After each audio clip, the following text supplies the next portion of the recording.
नमस्कार दोस्तों, रोमा की आवाज़ 2.0 में आपका स्वागत है। आज की हमारी कहानी का नाम है दहेज कुप्रथा। आज 70 वर्षीय सोहनलाल जी फ़ोन पर विनती किए जा रहे थे। आप लोग हम लोगों के साथ ऐसा नहीं कर सकते। हमने आपकी सारी शर्तें मानी हैं। आपने जो जो हम लोगों से मांगा हमने सबका इंतजाम कर दिया, लेकिन अब एकदम 25 लाख की गाड़ी का इंतजाम हम नहीं कर सकते। समधी जी, आप लोग हमारी मजबूरी तो समझिए। तभी उधर से आवाज़ आती है, अरे पहले आप तो यह देख लीजिए आपकी बेटी किस घर में ब्याह कर जा रही है। लेकिन समधी जी, कल शादी है, आप बोल रहे हैं कि अब आपको 25 लाख की गाड़ी भी चाहिए। ये कैसे हो पाएगा? आप ही सोचिए, हमारी इतनी औकात नहीं है। सोहनलाल जी फोन पर बातें करते जा रहे थे, साथ ही उनकी आंखों में आंसू भी निकलते जा रहे थे। आप तो जानते ही हैं, बिन पिता की बच्ची है और मैं भी इतना बुजुर्ग हो गया हूँ कि मेरे लिए भी इतना पैसा एकदम इकट्ठा करना असंभव है। उधर से आवाज़ आती है, आपको सोचना है कि कैसे पैसे इकट्ठा करना है। हमारा तो एक ही बेटा है, वह भी इतनी बड़ी पोस्ट पर। हम उसकी शादी ऐसे तो नहीं कर सकते। और ऐसा बोलकर फ़ोन कट कर देते हैं। इधर अपने ससुर जी को रोते हुए देखकर उनकी बहू सुनीता जी बोलती हैं, पिताजी क्या हुआ? क्या वे लोग नहीं माने? नहीं बेटा, वे लोग नहीं माने। लेकिन पिताजी, हमने तो उनकी सारी मांगें पहले ही पूरी कर दी, फिर अचानक यह 25 लाख की गाड़ी क्यों मांग रहे हैं? जबकि यह अच्छे से जानते हैं कि हमारी इतनी देने की औकात नहीं है, फिर भी वह इतनी बड़ी डिमांड कर रहे हैं। तभी सोहनलाल जी बोलते हैं, बहू, जब हमने अपनी पोती की शादी का रिश्ता तय किया था तब उनका बेटा सिर्फ बीटेक ही किए हुए था, लेकिन आज उसका सिलेक्शन इनकम टैक्स ऑफिसर के पद पर हो गया है, तो वह ये मांग रहे हैं। पर पिताजी, यह तो सरासर गलत है। लेकिन बेटा, हमारे पास कोई रास्ता भी तो नहीं है। आधे रिश्तेदार घर में आ चुके हैं। कल शादी है, अगर हमने 25 लाख की व्यवस्था नहीं की तो वह शादी तोड़ देंगे। पर पिताजी, हमारे पास तो अब जोड़ घटाकर 5 लाख रुपए ही बचे हैं, जिसमें हमें टेंट वाले, खाने वाले, सजावट वाले जाने किन किन को देना है और अपने रिश्तेदारों को देना है वह अलग से। तभी सोहनलाल जी की आंखों में आंसू देखकर उनकी बहू सुनीता जी बोलती हैं, पिताजी आप रोइए नहीं, अब ऊपर वाला ही कोई रास्ता दिखाएगा। सुनीता जी ऐसा बोल तो रही थीं, पर आंसू तो उनके आंखों में भी थे। इधर सोहनलाल जी की पोती सोनम अपने बेड पर रखे लहंगे को गौर से देखे जा रही थी। एक लड़की जिसकी शादी होने वाली है, उसकी रौनक कुछ और ही होती है, पर सोनम के चेहरे से वह रौनक गायब ही थी। वह कुछ सोच में डूबी हुई थी कि अचानक से उसे अपने कमरे के बाहर से 2 औरतों की आवाज़ आई। शायद वे उसकी मौसी की देवरानी और जेठानी थीं। वे आपस में बात कर रही थीं। यह लड़की तो मुंह में सोने का चम्मच लेकर पैदा हुई है। पता है बहन, इसकी जब शादी पक्की हुई थी तब वह लड़का सिर्फ एक साधारण सी नौकरी ही कर रहा था, पर इसका भाग देखिए कितना तेज है कि शादी तय होते ही उस लड़के का सिलेक्शन इनकम टैक्स ऑफिसर के पद पर हो गया। पता है बहन, ये लड़के का आखिरी चांस था। अगर इसमें नहीं होता तो फिर वह इस पद पर कभी नहीं पहुंच पाता। लेकिन सोनम का भाग तो देखो, लड़का अपने आखिरी चांस में सिलेक्ट हो गया। तो दूसरी औरत बोलती है, फिर तो कौड़ियों में शादी हो रही है, क्योंकि इतनी बड़ी पोस्ट पर लड़के को बहुत ही कम दहेज मिल रहा है। अरे बहन, बताना नहीं, सुनने में आया है कि लड़के वालों के भाव एकदम बढ़ गए हैं। पता है, शायद 25 लाख की गाड़ी की डिमांड कर रहे हैं। पर बहन, ये लोग इतनी जल्दी इतने पैसे का इंतजाम कैसे करेंगे? तब दूसरी औरत बोलती है, अरे वह उनकी दिक्कत है, हम तो यहाँ शादी के मज़े लेने आए हैं, हमें क्या। और हंसते हुए वे औरतें उसके कमरे से बाहर चलती हुई चली जाती हैं। शायद उनको नहीं पता था कि यह दुल्हन का कमरा है। सोनम ने जब उन औरतों की बात सुनी तो वह दंग रह गई, क्योंकि उसके तो दादाजी ने बोला था कि लड़के वालों की कोई डिमांड नहीं है। इधर सुनीता जी अपने ससुर से बोलती हैं, पिताजी हमने तो अपनी बेटी से झूठ बोला था कि लड़के वालों की कोई मांग नहीं है। यदि हमारी सोनम को इस बात का पता चल गया तो वह बिल्कुल भी शादी नहीं करेगी, क्योंकि वह एक वकील है और वह दहेज लेने और देने दोनों के खिलाफ है। तभी सोहनलाल जी बोलते हैं, तुम ठीक कह रही हो, लेकिन हमारे आगे भी तो मजबूरी है। अगर किसी लड़की की एक बार शादी टूट जाए तो लोग लड़की में ही कमी ढूंढते हैं, पर पिताजी उन लोगों ने शादी नहीं तोड़ी थी, वह तो हम लोगों की तरफ से ही मना किया गया था। हाँ पता है बहू, लेकिन समाज यह सब नहीं देखता, वह तो बस लड़की में ही कमी निकालता है, चाहे कारण कुछ भी हो। इधर सौम्या भी अपने कमरे में इधर से उधर बेचैन होकर टहल रही थी। वह तुरंत ही अपने कमरे से निकलती है और अपने दादाजी के कमरे में जाती है तो देखती है वहाँ बैठी माँ के आंखों में आंसू हैं। वह आज बहुत गुस्से में थी, क्योंकि उससे आज बहुत बड़ी बात छुपाई गई थी। वह अपने दादाजी से बोलती है, दादू आपने हमसे इतनी बड़ी बात क्यों छुपाई? आपको पता है मैं दहेज के सख्त खिलाफ हूँ।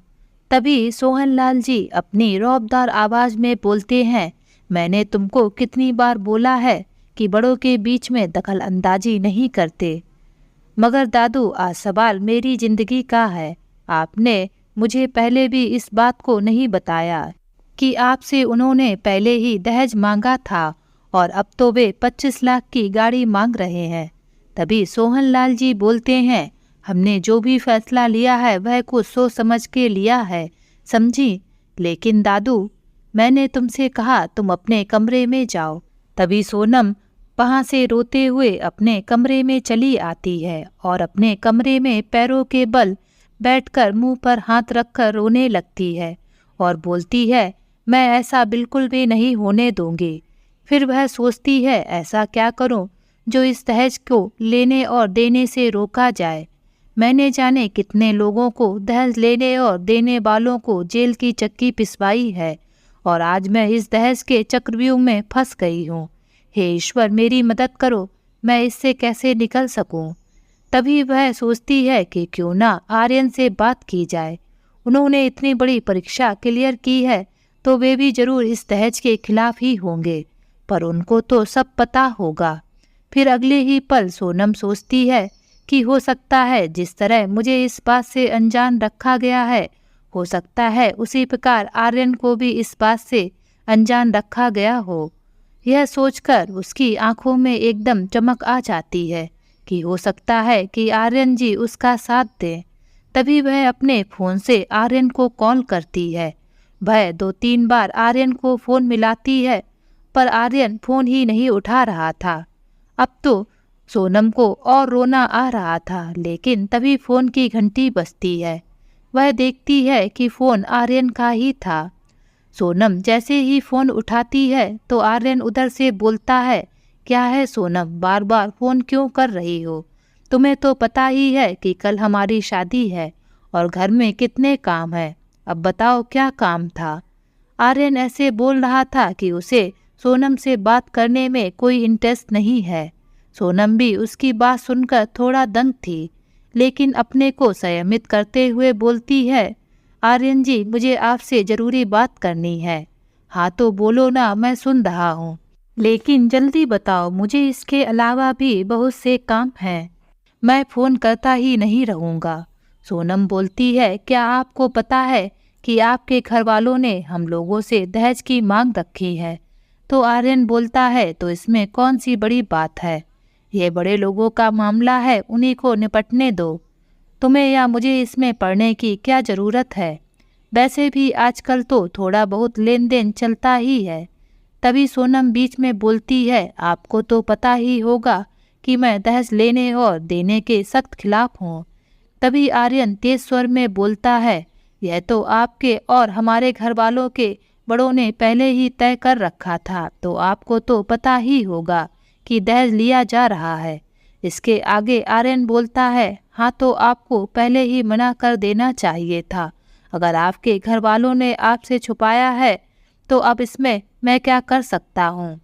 जब सोनम ने आर्यन को गुस्सा होते देखा तो वह बोली, अगर उस समय लेन देन तय हुआ था तो उसके अलावा अभी आपके घर वाले 25 लाख की गाड़ी क्यों मांग रहे हैं। आर्यन जी, उसका क्या, आपको मैंने पहले ही बोल दिया था कि मैं किसी भी ऐसे घर में शादी नहीं करूंगी जो दहेज के लोभी हो। जब आर्यन ने देखा कि सोनम अब बहुत ज़्यादा क्रोधित हो गई है तो वह थोड़ा सा सहमित होकर बोलता है, ठीक है, मैं पापा से बात करता हूँ कि वह कार की मांग ना करें, अब तो खुश। और ऐसा बोलकर आर्यन उसका फ़ोन रख देता है। इधर सोनम कुछ ठीक तो महसूस करती है पर उसे अभी भी कुछ संदेह लग रहा था आर्यन की बातों पर। वह इसी सोच में घबराई सी बैठी थी। तभी उसके कमरे में उसकी सबसे अच्छी सहेली मोहिनी का प्रवेश होता है। वह इस तरह सोनम को गुमसुम देखकर बोलती है, सोनम कहाँ खोई हुई हो। तभी सोनम मोहिनी की आवाज़ सुनकर एकदम चौंक जाती है और बोलती है, तुम तो एक दिन मेरी जान ही निकाल दोगे। तभी मोहिनी बोलती है, जिसकी जान ना जाने कब निकल चुकी है उस जान को मैं क्या निकालूंगी। तभी मोहिनी की बात सुनकर सोनम बोलती है, क्या मतलब है तुम्हारा।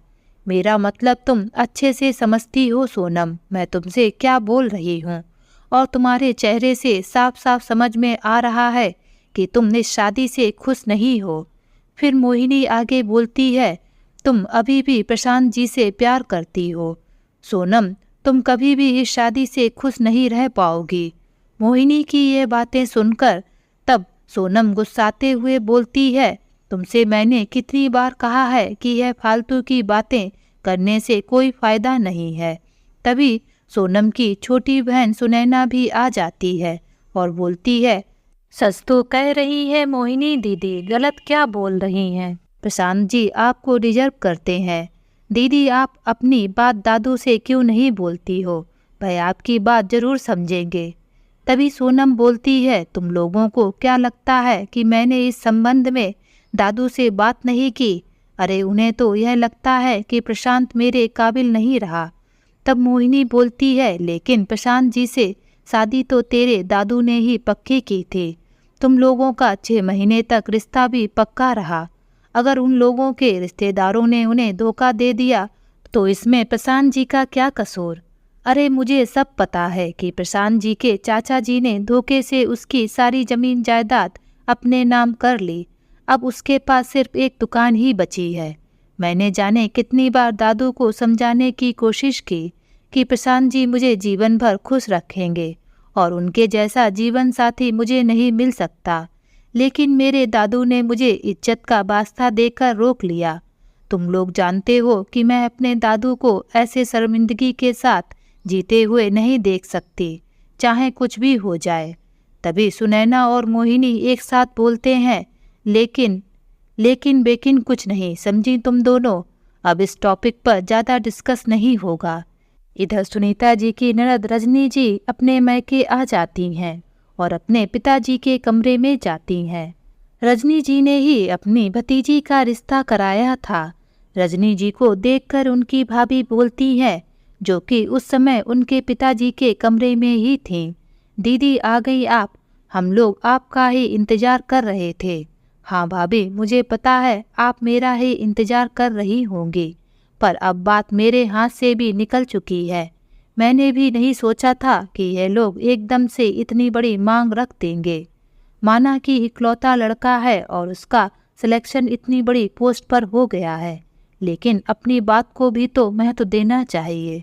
फिर मैंने भी उन लोगों को बहुत समझाने की कोशिश की, लेकिन वे लोग नहीं मान रहे हैं। बोल रहे हैं अगर आपके बस की बात नहीं है तो आप शादी ना करें। हमारे लड़के के लिए एक से बढ़कर एक लड़कियों की लाइन लगी है। तभी सुनीता जी कहती हैं, हे भगवान, हम लोगों को यह किस मुसीबत में फंसा दिया। अगर हम अपनी बेटी की शादी कल नहीं करेंगे तो उसकी तो समाज में बदनामी ही हो जाएगी, लेकिन 25 लाख रुपए की व्यवस्था तो हमारे लिए भी नामुमकिन है। इधर सोहन लाल जी को भी समझ में नहीं आ रहा था कि वे बेचारे करें तो क्या करें। फिर उन्होंने किसी को फ़ोन लगाया। उधर से आवाज़ आती है, हाँ जमींदार साहब, कैसे याद किया? तो सोहनलाल जी उससे बोलते हैं, मुझे 25 लाख रुपए की ज़रूरत है, क्या आप हमें कुछ समय के लिए 25 लाख रुपए उधार दे सकते हैं? उधर से आवाज़ आती है, कैसी बात कर रहे हैं जमींदार साहब, आपके लिए तो सब कुछ हाजिर है, लेकिन जमींदार साहब मेरे पास अभी इतना कैश नहीं है। हाँ, अगर आप चाहें तो कुछ पैसों की व्यवस्था मैं कर सकता हूँ, लेकिन एक बात है जमींदार साहब, अगर आप बुरा ना माने तो कहूँ। अरे हाँ हाँ बिल्कुल बोलिए, आपने तो हमारी इतनी बड़ी समस्या हल कर दी है। सोहनलाल जी बड़े ही खुश होकर बोलते हैं। तभी वह व्यक्ति बोलता है, जमींदार साहब हम आपको पैसे तो दे सकते हैं, पर इसके लिए आपको अपना घर या खेती की जमीन गिरवी रखनी पड़ेगी। सोहनलाल जी की खुशी एक ही पल में खत्म हो जाती है। वह व्यक्ति बोलता है, और उस पर भी जो ब्याज होगा वह आप हमें महीने के महीने देते रहिएगा। जमींदार साहब, अगर आपको उचित लगे कि आप घर गिरवी रखेंगे या ज़मीन, वैसा हमें बता दीजिएगा, लेकिन हाँ, इतना पैसा हम आपको एकदम कैश में नहीं दे सकते हैं। अभी हम आपके लिए सिर्फ 15 से 20 लाख की व्यवस्था कर पाएंगे। सोहनलाल जी फ़ोन रख देते हैं और कुछ सोच में डूब जाते हैं। तभी रजनी जी और सुनीता जी एक साथ बोलती हैं, क्या हुआ पिताजी? लेकिन वह कुछ नहीं बोलते हैं। वे एक पल सोचने के बाद फिर उस व्यक्ति को फ़ोन लगाते हैं और बोलते हैं, ठीक है, आप पैसे लेकर आ जाइए। और ऐसा बोलकर सोहनलाल जी फ़ोन रख देते हैं। तभी सुनीता जी बोलती हैं, पिताजी यह आप क्या करने जा रहे हैं? अगर हम अपनी ज़मीन गिरवी रख देंगे तो हमें काफ़ी दिक्कतों का सामना करना पड़ सकता है। पिताजी, अभी आपकी दूसरी पोती की भी शादी करनी है, आपके पोते श्याम की पढ़ाई का भी खर्चा है, वह अलग से। लेकिन बहू, अगर हमने पैसे की व्यवस्था नहीं की तो हमारी बच्ची को समाज में बहुत ज़्यादा बदनामी हो जाएगी। हमारे पास इसके अलावा कोई दूसरा रास्ता नहीं है। अब जो भी होगा वह ईश्वर की इच्छा पर निर्भर है। और ऐसा बोलकर पूरे कमरे में सन्नाटा पसर जाता है। इधर सोनम को भी आर्यन की बात पर पूरी तरह से विश्वास नहीं हो रहा था। उसको आर्यन का बात करने का ढंग भी बहुत ठीक नहीं लगा। असल में सोनम को जब आर्यन देखने आया था तब सोनम ने भी आर्यन में कुछ ज़्यादा दिलचस्पी नहीं दिखाई थी। उसके दिल में तो प्रशांत जी का ही ख्वाब था। इधर आर्यन भी अपनी लंबी लंबी बातें हाँकने में लगा था। उसने भी सौम्या के नेचर के बारे में जानने की बिल्कुल भी रुचि नहीं दिखाई। वह तो अपनी ही बातों को बोले जा रहा था। इस तरह से सोनम ने भी औपचारिकता ही निभाई थी। सोनम अभी तक प्रशांत को भूल नहीं पा रही थी। उसने ना जाने कैसे अपने दिल को समझा लिया था, क्योंकि वह अपने दादू को नाराज़ भी करना नहीं चाहती थी। लेकिन प्रशांत से उसको पहले ही नज़र में एक अलग ही फीलिंग आई थी। वह उसके सीधे स्वभाव और सादगी पूर्ण जीवन से बहुत प्रभावित थे। वह लड़कियों से बहुत ही सलीके से पेश आता था और उनकी बहुत ही इज्जत भी करता था। प्रशांत के पिताजी बहुत ही बड़े जमींदार थे। उनका आसपास बहुत नाम था, लेकिन उनके छोटे ही भाई ने उन्हें धोखा दे दिया। उनके छोटे भाई ने उनकी सारी ज़मीन जायदाद धोखे से अपने नाम करा ली। देखते ही देखते प्रशांत के घर वाले आसमान से ज़मीन पर आ गए। इधर सोनम के दादाजी को जब यह बात पता चली तो उन्होंने सोनम का रिश्ता प्रशांत से तोड़ दिया। प्रशांत के पिताजी ने सोहनलाल जी को बहुत समझाने की कोशिश की, लेकिन सोहनलाल जी अपनी पोती का जीवन किसी सुरक्षित हाथों में देना चाहते थे, इसलिए उन्होंने किसी की भी एक ना सुनी।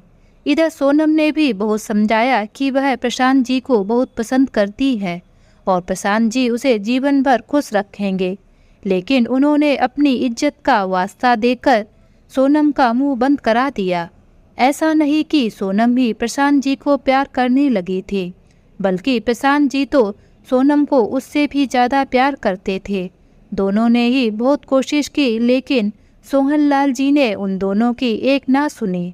इधर सुनीता जी और रजनी जी और मोहनलाल जी भी परेशान थे कि कैसे भी उनकी सोनम की शादी हो जाए।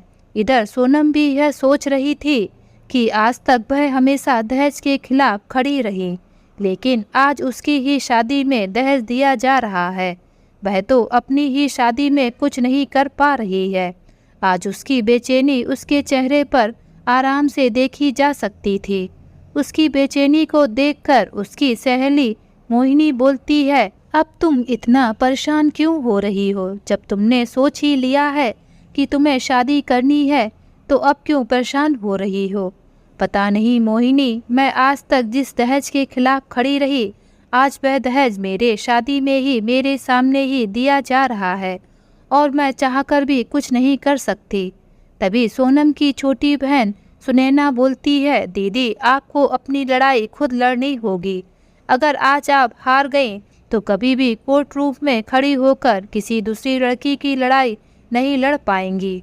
सुनैना ने जैसे आज उसके जख्मों पर हाथ रख दिया हो, वह फिर अपनी सहेली मोहिनी और सुनैना के सामने जी भर कर रोने लगती है और बोलती है, मेरी बहन तुम बिल्कुल ठीक बोल रही हो, पर मेरे हाथ में कुछ भी नहीं रहा है। क्या तुम्हें पता है मेरी बहन, इस घर की लड़कियों को हमेशा लड़कों से कमतर आंका जाता था। जब पापा थे तब मैंने कक्षा 12 की परीक्षा पास की थी, तो मैंने कॉलेज जाने की बात कही तो पापा ने तो साफ साफ मना ही कर दिया था। माँ भी पढ़ाई के हक में नहीं थी। पता है तब दादू ही एक थे जिन्होंने मुझे आगे पढ़ने की इजाज़त दी थी। उन्होंने ही माँ और पापा को बोला कि अगर वह आगे पढ़ना चाहती है तो उसे पढ़ने दो।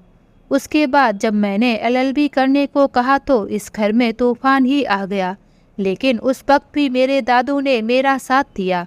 मैंने भी वकील बनकर उनका नाम रोशन किया। अब तुम लोग ही बताओ, मैं अपने दादू के खिलाफ कैसे जा सकती हूँ? अगर मैंने ऐसा किया भी तो मेरी बहन तेरी पढ़ाई में अवरोध आएगा। एक बार फिर से सभी लोग इस घर के यही मानने लगेंगे कि लड़कियों को पढ़ाना ज़्यादा ठीक नहीं है। नहीं मेरी बहन, मैं तुम्हारे साथ ऐसा नहीं कर सकती। मैं अपनी खुशी के लिए इस घर की लड़कियों को आगे बढ़ने के दरवाजे बंद नहीं करा सकती। और फिर से रोने लगती है। इधर सुनैना और मोहिनी भी उसकी बात को सुनकर चुप रह जाती हैं और वे भी शांत हो जाती हैं। जैसे तैसे रात होती है, लेकिन आज किसी की भी आंखों में नींद नहीं थी। इधर सोहन लाल जी और सुनीता जी सोच रहे थे कि किसी भी तरह उनकी बेटी की शादी हो जाए। इधर सोनम मन ही मन सोचकर परेशान हो रही थी कि कैसे वह दहेज के लेन देन को रोक सके। इधर मोहिनी और सुनैना को लग रहा था कि वे लोग अपनी सहेली और बहन की जिंदगी को बर्बाद होने से कैसे बचा सकें। आज नींद तो उन सभी की आंखों से कोसों दूर थी। सुबह होती है, सभी शादी की तैयारी में लग जाते हैं और शाम होते होते घर में सारे रिश्तेदार आ जाते हैं। जयमाला की तैयारी होती है। इधर सोनम लाल लहंगे को पहने हुए शीशे के सामने बैठी हुई थी। आज उसके चेहरे से रौनक बिल्कुल भी गायब थी। उसे रह रहकर एक तरफ प्रशांत जी का ख्याल आ रहा था, दूसरी तरफ अपने ही घर वालों को उसकी शादी में दहेज दिया जाना। उसको अभी तक इस बात का विश्वास नहीं हो रहा था कि उसके दादू और माँ ने उससे इतनी बड़ी बात छुपाई। जयमाला का टाइम होता है। सुनैना और मोहिनी उसको लेने उसके कमरे में आते हैं। इधर आर्यन को भी लग रहा था कि सोनम कोई तमाशा ना कर दे, क्योंकि उसे दहेज की बात पता चल गई है, क्योंकि सोनम दहेज के बिल्कुल खिलाफ थी। लेकिन जब वह सोनम को स्टेज पर आता देखता है तो उसको थोड़ी तसल्ली होती है। स्टेज पर सोनम पहुंचती है तो वह धीरे से बोलता है, मैंने पापा से बात कर ली है, वह मान गए हैं, अब तुम बिल्कुल भी टेंशन ना लो। तब जाकर सोनम को थोड़ा सा सुकून मिलता है और जयमाला का कार्यक्रम संपन्न होता है। तभी सोनम स्टेज से उतरने लगती है तो आर्यन की नज़र सोनम के हाथ पर जाती है। वह देखता है कि सोनम ने सगाई की अंगूठी दूसरी उंगली में पहन रखी है, तो वह सोनम को रोकता हुआ बोलता है। सोनम मुड़कर देखती है तो वह बोलता है, बस 2 मिनट, मुझे तुमसे एक बात करनी है। और सोनम से बोलता है, यह तुमने सगाई वाली अंगूठी दूसरी उंगली में क्यों पहन रखी है? यह सुनकर सोनम बोलती है, भाई आर्यन जी, मेरी उंगली में थोड़ी सी सब्जी काटते हुए चाकू लग गया था, इसलिए उस उंगली में थोड़ा दर्द हो रहा था, तो मैंने यह अंगूठी इस वाली उंगली में पहन ली। लेकिन सोनम, आज हमारी शादी है और तुम्हें इतना तो ध्यान रखना चाहिए था कि कम से कम यह अंगूठी उस उंगली में पहने रखो। कोई देखेगा तो क्या बोलेगा। लेकिन आर्यन जी, मेरी उंगली में दर्द हो रहा था, इसीलिए मैंने पहन ली। लेकिन प्लीज़ अभी इसको उसी उंगली में पहन लो, सिर्फ 7-8 घंटे की बात है। लेकिन उस उंगली में मुझे दर्द हो रहा है। तब आर्यन बोलता है, आप समझ नहीं रही है सोनम, अगर किसी की नज़र आपके हाथ पर पड़ गई तो मेरी क्या इज्जत रह जाएगी। 7-8 घंटे की ही बात है, बस इतने ही टाइम के लिए थोड़ा सा दर्द बर्दाश्त कर लो। सोनम ठीक है कहकर अपने कमरे में आ जाती है और बेड पर बैठकर प्रशांत को याद करने लगती है। कितना अंतर है आर्यन जी और प्रशांत जी में, और अपने अतीत में खो जाती है। उसके दादू ने उस दिन प्रशांत जी को और उसकी फैमिली को खाने पर बुलाया था। सोनम खाने की मेज पर सभी के लिए खाना लगा रही थी। तभी प्रशांत जी उसके पास आकर खड़े हो जाते हैं। तभी उनकी नज़र सोनम की उंगली पर जाती है, तो वह सोनम से बोलते हैं, सोनम जी, यह आपकी उंगली में क्या हो गया है। तब सोनम बोलती है, अरे कुछ नहीं, थोड़ा सा सब्जी काटते हुए अचानक से मेरी उंगली में चाकू लग गया था। तो आप यह सगाई की अंगूठी इसमें क्यों पहने हैं, आपको तो दर्द हो रहा होगा। और फिर प्रशांत जी ने वह अंगूठी उस उंगली से निकालकर दूसरी उंगली में पहना दी।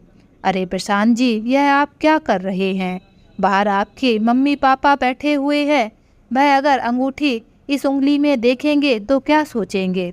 और प्रशांत जी, यह अंगूठी इसी उंगली में पहनी जाती है। तभी प्रशांत जी बोलते हैं, आपको इसमें दर्द हो रहा होगा और अंगूठी चाहे इस उंगली में पहनो या उस उंगली में, कोई फ़र्क नहीं पड़ता, इसलिए आप बिल्कुल भी चिंता ना करें। जब मैंने आपको बोल दिया, मेरे लिए आपका इस तरह दर्द सहना मुझे बिल्कुल भी पसंद नहीं है, और आप पापा मम्मी की चिंता बिल्कुल भी ना करें। वे आपको तो अपनी बेटी की तरह मानते हैं और वे बिल्कुल भी नहीं चाहेंगे कि उनकी बेटी को किसी तरह की तकलीफ हो, इसलिए आप बिल्कुल ही बेफिक्र रहें। उस दिन प्रशांत जी के विचारों को सुनकर सोनम उनकी दीवानी ही बन गई। उसने अपने जीवन के लिए जैसे जीवन साथी की कल्पना की थी, प्रशांत जी बिल्कुल वैसे ही थे। तभी सोनम के फ़ोन की घंटी बजती है। वह उसकी आवाज़ से एकदम अपनी सोच के भंवर से बाहर आती है और अपने फ़ोन की तरफ देखती है, तो उसकी सहेली मोहिनी का फ़ोन था। वह बोलती है, सोनम तुम कहाँ हो। तब सोनम बोलती है, और कहाँ हूँ, अपने कमरे में ही हूँ। क्यों, तुम ऐसा क्यों पूछ रही हो। तभी मोहिनी बोलती है, तुम अपनी बकवास करना छोड़ो और जल्दी से बाहर निकल कर आओ, मेरे पास तुम्हें कुछ दिखाना है, प्लीज़ सोनम जल्दी कर। तब सोनम बोलती है, अरे ऐसा भी क्या दिखाना है जो तुम इतनी परेशान हो। अरे तुम बैठी बैठी वही पंचायत मत करो, जल्दी आओ। ठीक है बाबा, आती हूँ। और फ़ोन कट करके सोनम मोहिनी के पास जाती है। वह देखती है कि मोहिनी एक दीवार के पीछे खड़ी थी, जहाँ से वह कुछ लोगों को देख रही थी, शायद उनका वीडियो भी बना रही थी। सोनम जैसे ही मोहिनी के पास जाती है और पीछे से उसके कंधे पर हाथ रखती है, तो मोहिनी एकदम चौंक जाती है। अरे सोनम, तुम तो एक दिन मेरी जान ही निकाल दोगी। अरे तुम ही ने तो बुलाया था। हाँ, मैंने तुम्हें बुलाया था, लेकिन तुम ऐसे अचानक पीछे से हाथ रखोगी तो मैं चौंक ही जाऊंगी। अच्छा अच्छा, वह सब छोड़ो, पहले ये बताओ तुमने मुझे यहाँ क्यों बुलाया है। तभी मोहिनी अपने हाथ से सामने की ओर इशारा करती है, जहाँ आर्यन और उसके चाचा का लड़का बैठा था, और मोहिनी ऐसे छिपकर खड़ी थी कि आर्यन की नज़र उस पर नहीं पड़ रही थी। आर्यन के चाचा का लड़का मोहित बोल रहा था, भाई तुमने बहुत अच्छी बाजी खेली, भाभी को भी बिल्कुल शक नहीं होने दिया कि तुमने उनके घर वालों से अपनी बात मनवा ली है, और वह 25 लाख आपको गाड़ी देने के लिए तैयार है। पर भाई, जब आप भाभी से बात कर रहे थे कि मैंने पापा से बोल दिया है वह 25 लाख रुपए नहीं लेंगे, तो फिर यह सब कैसे हुआ। तभी आर्यन बोलता है, पता है यह सब दिमाग का खेल है, ऐसे ही नहीं मैंने इतनी बड़ी परीक्षा पास की है। वह तो बात है भाई, आपने तो अपने खानदान का नाम ही रोशन कर दिया। लेकिन आर्यन भाई आप यह तो बताइए, आपने फिर यह सब कैसे किया।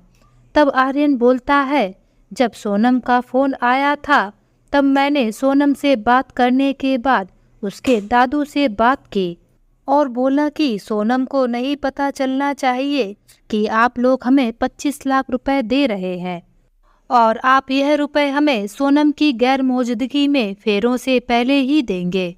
पता है उसके दादू मेरी बात मान भी गए और हाँ, उन्होंने पहले भी हमारी जो मांगे थीं वह पूरी की थी और हम लोगों को बोला था कि यह बातें सोनम को ना पता चले। बड़ी आई हम लोगों को हड़काने वाली। एक बार शादी हो जाने दो, फिर देखो कैसे इसकी वकालत छुड़वाता हूँ। बहुत आसमान में उड़ रही है। मैंने सोनम के पर ना कतर दिए तो मेरा नाम आर्यन सिंह रायजादा नहीं। तभी मोहित बोलता है, वाह भाई क्या प्लान बनाया है आपने, आपका तो जवाब नहीं। सोनम जो मोहिनी के साथ छुपकर यह बातें सुन रही थी, उसके तो पैरों तले जमीन ही खिसक जाती है। उसे तो अपने कानों पर विश्वास ही नहीं हो रहा था कि एक इंसान इतना नीचे गिर सकता है, वह भी अपनी होने वाली पत्नी को नीचा दिखाने के लिए। उसे तो समझ में ही नहीं आ रहा था कि वह करे तो क्या करे। बस 2 घंटे ही शादी के फेरों के लिए बचे थे। जहाँ फेरे हुए वहीं सोनम की बर्बादी की उल्टी गिनती शुरू हो जाएगी। इधर वह जैसे तैसे अपने कमरे में आ जाती है और उधर फेरों की तैयारी होने लगती है। उसको तो कुछ भी समझ में नहीं आ रहा था कि वह इस चक्रव्यूह से कैसे निकले, क्योंकि उसको यह अच्छे से पता था कि दादू भी उसकी बात को नहीं समझेंगे। उन्हें तो समाज का डर सताए जा रहा था। इधर मोहिनी भी उसके कमरे में आ जाती है और बोलती है, अब तुम किस बात का इंतजार कर रही हो। वह आर्यन तुम्हारी जिंदगी बर्बाद कर देगा। अगर आज तुमने अपनी जिंदगी के लिए कदम नहीं उठाया तो तुम इसके बाद हमेशा के लिए पछताती रहोगी। मोहिनी इतना कुछ बोल चुकी थी, लेकिन सोनम किसी गहरी सोच में डूबी थी। उसे तो मानो कुछ सुनाई ही नहीं दे रहा था। तभी मोहिनी सोनम को हिलाकर बोलती है, सोनम क्या तुम मेरी बात सुन भी रही हो या नहीं। तभी सोनम बोलती है, मोहिनी सब कुछ बर्बाद हो गया, अब कुछ नहीं बचा। तभी मोहिनी बोलती है, तुम पागल हो गई हो क्या, अभी तो तुम्हारी शादी नहीं हुई है। पर मोहिनी सारे रिश्तेदार आ गए हैं, जयमाला पड़ चुका है, लेकिन अभी भी तुम्हारे फेरे नहीं पड़े हैं। इधर सोहन लाल जी आर्यन के पिताजी को कार के पैसे एक बैग में देते हैं। तभी आर्यन के पिताजी बोलते हैं, आपने बैग में पूरे 25 लाख रुपए ही रखे हैं ना। तो सोहन लाल जी बोलते हैं, हमने बहुत कोशिश की पर 18 लाख रुपए की व्यवस्था हो पाई है। इतना सुनते ही आर्यन के पिताजी का गुस्सा तो 7वें आसमान पर चढ़ जाता है। वह बैग पटकते हुए बोलते हैं, मैंने आप लोगों से 25 लाख की मांग की थी। आपने हमें क्या कोई भिखारी समझ रखा है, जो आप इस तरह हमारे साथ यह व्यवहार कर रहे हैं। अब हमें नहीं करना यह शादी बादी। और पैर पटकते हुए कमरे से बाहर निकल जाते हैं और तेज से चिल्लाकर बोलते हैं, जाने कहाँ भिखारियों से रिश्ता तय कर लिया। सोहन लाल जी और सुनीता जी उनके पीछे पीछे दौड़कर आते हैं और उनको उसी कमरे के सामने रोक लेते हैं जिसमें सोनम और उसकी सहेली मोहिनी बैठे थे। इधर सोहन लाल जी आर्यन के पिताजी से बोले जा रहे थे, 2-3 महीनों में हम आपके बाकी बचे पैसे भी आपको दे देंगे, लेकिन वे तो उनकी एक भी बात नहीं सुन रहे थे। सुनीता जी भी उनके आगे हाथ जोड़े खड़ी हुई थी, लेकिन वे आज किसी की एक भी बात सुनने को तैयार नहीं होते हैं और फ़ोन करके अपने बेटे आर्यन को भी वहीं पर बुला लेते हैं। इधर आर्यन भी तुरंत वहाँ पहुँच जाता है। तभी आवाज़ इतनी तेज हो जाती है कि उनकी चिल्लाने की आवाज़ सोनम के कमरे तक पहुंचने लगती है। सोनम जैसे ही अपने दादू और माँ की आवाज़ को सुनती है तो वह भी अपने कमरे से बाहर निकलकर आ जाती है। वह देखती है कि आज उसके दादू हाथ जोड़े आर्यन के पिताजी के सामने खड़े हैं और विनती किए जा रहे हैं, और आर्यन वहाँ खड़ा खड़ा मंद मंद मुस्कुरा रहा है। धीरे धीरे चिल्लाने की आवाज़ सुनकर सारे रिश्तेदार भी वहाँ एकत्रित हो जाते हैं। तभी सोहनलाल जी बोलते हैं, समधी जी, सिर्फ 7 लाख रुपए की ही तो बात है। आप हमारा यकीन रखिए, हम आपको 2 से 3 महीने के अंदर सारे पैसे दे देंगे। तभी आर्यन के पिताजी बोलते हैं, आर्यन हमारा इकलौता बेटा है और हम इसकी शादी किसी ऐसे भिखारियों के यहाँ नहीं करेंगे जो हमारी छोटी सी डिमांड भी पूरी नहीं कर सकें। भी सोहनलाल जी अपने सर की पगड़ी उतारकर उनके पैरों पर रख देते हैं और रोते हुए बोलते हैं, आज हमारे घर की लाज रख लीजिए समधी जी। लेकिन आर्यन के पिताजी उस पगड़ी को लात मारकर दूर फेंक देते हैं। तभी एक जोरदार तमाचे की आवाज़ आती है। तमाचे की आवाज़ इतनी तेज थी कि वहाँ खड़े सभी लोग सन्न रह जाते हैं और सबकी नज़र उस तमाचा मारने वाले पर चली जाती है। यह तमाचा किसी और ने नहीं बल्कि सोनम ने आर्यन को मारा था। तमाचा इतनी तेज लगा था कि सोनम के हाथों की 5 उंगलियां आर्यन के गालों पर छप गई थी और सोनम ने तुरंत ही अपने दादू की पगड़ी उठाकर उनके सर पर लगा दी। तभी आर्यन बोलता है, तुम्हारी इतनी हिम्मत जो तुमने तमाचा मारा आर्यन सिंह रायजादा को, अब तो यह शादी किसी कीमत पर नहीं होगी। तभी सोहनलाल जी बोलते हैं, अरे नहीं बेटा, सोनम से गलती हो गई, वह अभी आप लोगों से माफ़ी मांगेगी। तब सोनम बोलती है, दादू बस बहुत हो गया, मैं अब तक आपकी इज्जत के खातिर चुप रही, लेकिन जब यह लोग आपकी ही इज्जत नहीं रख रहे हैं तो मैं बताऊंगी कि मैं भी हूँ सोनम सिंह राठौर। क्या बोला था कि तुम मुझसे शादी नहीं करोगे? अरे तुम्हारी औकात ही क्या है जो तुम मुझसे क्या किसी लड़की से भी शादी करने के लायक नहीं हो? दहेज के लोभी कहीं के, अरे हम लोगों को भिखारी बोल रहे थे। तभी सोनम पास रखे एक छोटे से कटोरा नुमा फूलदान को उठाकर आर्यन के पिताजी के हाथ में रखकर बोलती है, अरे असली भिखारी तो तुम लोग हो और इस कटोरे को ले जाकर सब जगह भीख मांगो। तभी आर्यन सोनम की ओर गुस्से में बढ़ने लगता है तो सोनम का भाई श्याम और फूफा जी आर्यन को पकड़कर बोलते हैं, खबरदार जो मेरी बहन और बेटी की तरफ आंख उठाकर देखा तो। और तभी मोहिनी बोलती है, संभल कर आर्यन जी, ऐसा ना हो कि जेल की चक्की पीसनी पड़ जाए। और सब लोगों के सामने आर्यन और उसके चाचा के बेटे मोहित वाला वीडियो चला देती है। उस वीडियो को देखकर आर्यन और उसके पिताजी के तोते उड़ जाते हैं। वह चुपचाप वहाँ से खिसकने लगते हैं। लेकिन तभी सौम्या का भाई श्याम बोलता है, अभी तो आप बड़ी लंबी लंबी बातें कर रहे थे, अब क्या हुआ? तभी आर्यन के पिताजी हाथ जोड़कर बोलते हैं, हमें माफ़ कर दीजिए, मैं आपकी बेटी को बिना दहेज के ही अपने घर की बहू बनाने को तैयार हूँ। और घूरकर अपने बेटे आर्यन की तरफ देखने लगते हैं। आर्यन डर से अपनी नज़रें नीचे झुका लेता है। तभी सोहनलाल जी बोलते हैं, अब तो हम आपके घर में अपनी बच्ची की शादी बिल्कुल भी नहीं करेंगे।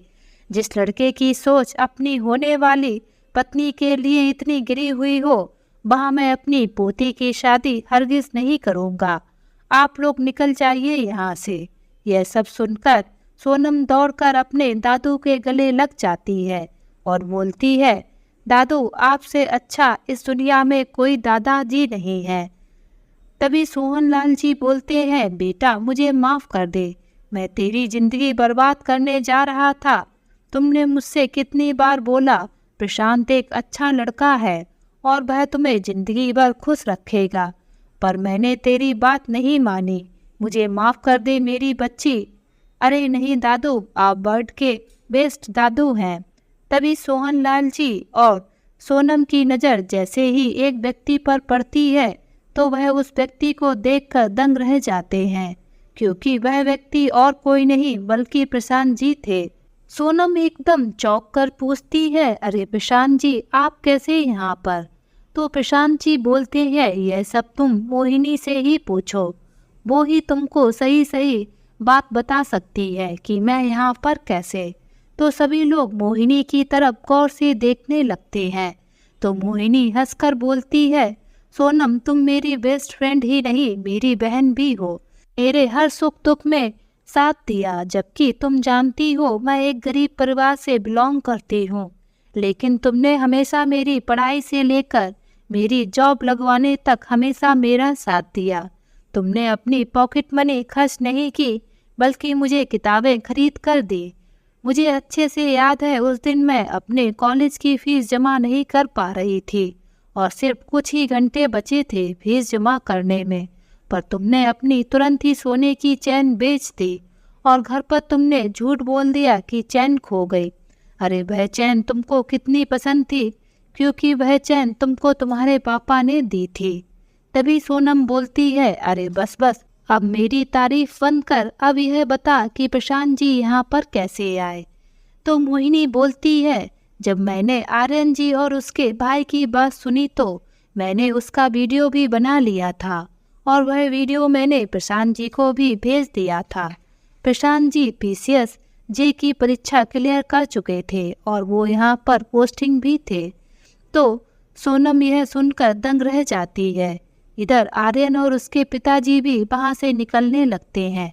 तो प्रशांत जी तुरंत ही इंस्पेक्टर साहब को आवाज़ लगाते हैं और बोलते हैं, गिरफ्तार कर लीजिए इन दोनों लोगों को। इंस्पेक्टर साहब उन दोनों को गिरफ्तार करके ले जाते हैं।